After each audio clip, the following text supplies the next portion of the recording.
তাপদাহের প্রভাব পড়েছে মিরপুরের জাতীয় চিড়িয়াখানাতেও। তীব্র গরমে ভীষণ কষ্টে আছে খাঁচায় বন্দী প্রাণীগুলো। প্রচন্ড গরমে দর্শনার্থীর সংখ্যাও কমে গেছে বলে জানায় কর্তৃপক্ষ। আরো জানাচ্ছেন গ্যালমান শফি। তীব্র খরতাপের প্রভাব মিরপুরে জাতীয় চিড়িয়াখানায়ও। মানুষের মতোই অস্বস্তি খাঁচাবন্দি প্রাণীগুলোর। গরমের জ্বালায় হাঁসফাঁস করছে প্রাণীগুলো। রৌদ্রের উত্তাপে জলাধারের গরম পানিতে না থেকে নির্ধারিত ছাউনিতে আশ্রয় খুঁজছে অবলা এই প্রাণীগুলো। শক্তিশালী বাঘও কাতর হয়ে পড়েছে ক্লান্তিতে।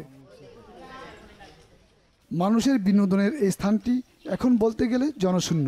এর মধ্যে যারা এসেছে তারা ঘুরে ঘুরে দেখছে ক্লান্ত ও অবসন্ন পশুগুলো।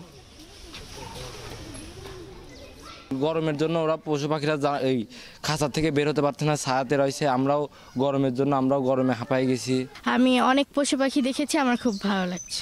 তীব্র এই গরমে দর্শনার্থীর সংখ্যা অনেক কমে গেছে, ফলে ব্যবসায়িকভাবে ক্ষতিগ্রস্ত হচ্ছে গেট ইজারা নেওয়া প্রতিষ্ঠানটি।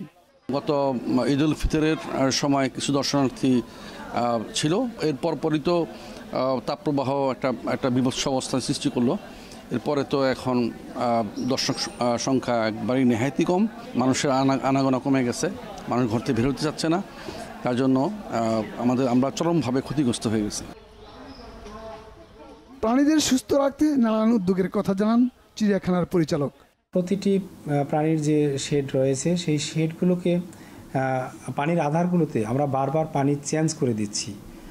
আমরা এই প্রাণীগুলোকে কোনোটাকে আমরা স্প্রে করছি ঠান্ডা পানি, আবার কোনোটাতে আমরা বারবার গোসল করাচ্ছি, দিনে 3-4 বার করে গোসল করাচ্ছি।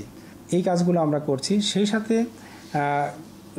সবসময়ে আমরা স্যালাইন পানি, সাথে হলো আপনার ভিটামিন সি, ভিটামিন ই, এই জাতীয় আপনার ঔষধগুলোকে আমরা অ্যাড করছি তাদেরকে যে রোগ প্রতিরোধ ক্ষমতা সেটি বাড়ানোর জন্য। তাপদাহে চিড়িয়াখানার প্রাণীগুলো এখনও সুস্থ রয়েছে বলে দাবি কর্তৃপক্ষের। এখনো পর্যন্ত আমাদের প্রাণীগুলো আল্লাহর রহমতে ভালো আছে। গ্যালমান শফি, বাংলা ভিশন, ঢাকা।